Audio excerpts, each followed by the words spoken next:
So I'm here to help you guys out with different subjects when it comes to lashing. So we're two sisters here. My name is Galina and there's also Jana, and we're often giving you guys really helpful content, hopefully, and helping you guys out as much as we possibly can. So today's subject we're going to be talking about is actually going to be gel patches. So I know that this is a subject you guys love because every time we post a video on Instagram about patches, there's always so many questions and so many comments, and it's just a subject that is really not really talked about as much, and it seems like it's easy, but it's actually not. So this is why we made this video for you guys, to clarify about different patches that exist and give you guys some tips on what you can do to work with them. So the first patches that we're actually going to be discussing are going to be the regular hydrogel patches. So what are the benefits of working with just the regular under eye patches? They're also the hydrogel. That's the substance that is in the patches. So the benefit is actually that they are really easy to work with. They're really thin, so it's going to be very easy to access the inner corners for your clients, and they're just going to be usually pretty comfortable for your clients. So now the downside of these general hydrogel patches is the fact that they're only good for clients that have a really regular standard eye shape, and for anything a little bit more complicated, like eye shapes that are not as standard, a little bit that deviate from the norm, they're not going to work as well. And so the other issue comes in is that for clients that have pretty coarse lower lashes, these eye patches will kind of move, and they're not going to stay in place as well as other types of patches. So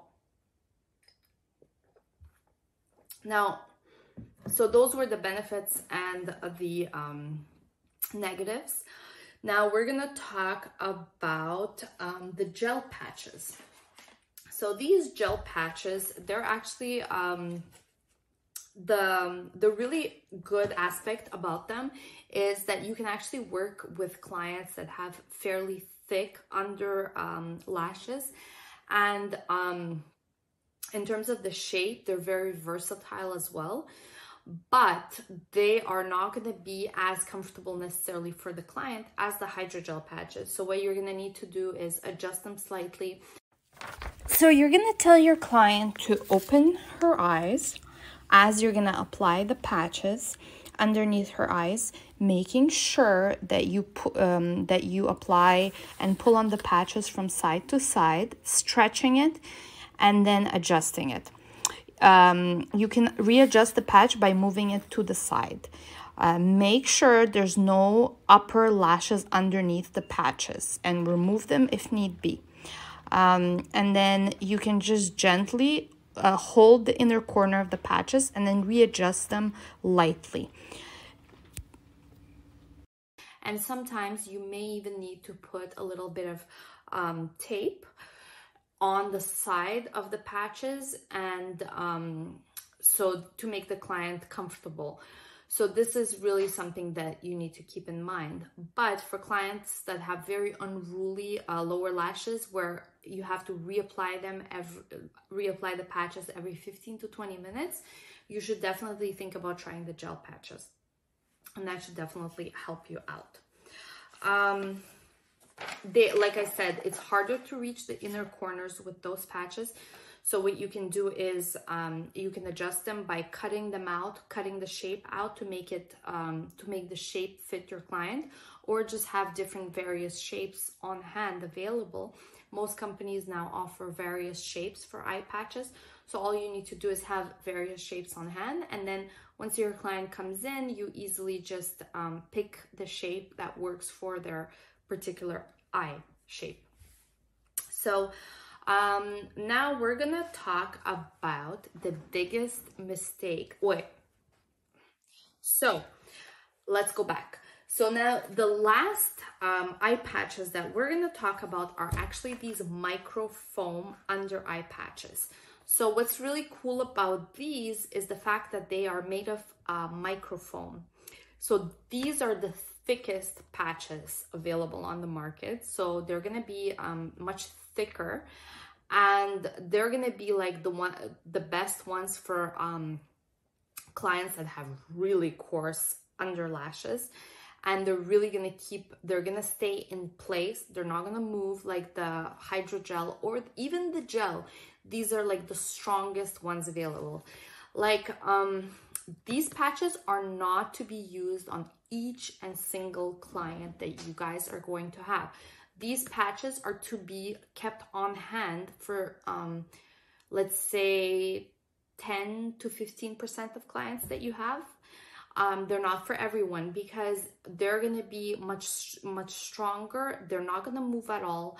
And you really need to make sure you apply them properly, because you need to ensure that you're not applying them directly on the lash line, because it's going to make the client cry a little bit more, and it's going to make them teary. So it's important to ensure that you apply them properly, but not only that you apply it on the proper client. If the client has no issues with patches, their eyes are like a regular eye shape, there's no need to use these microfoam patches just for fun.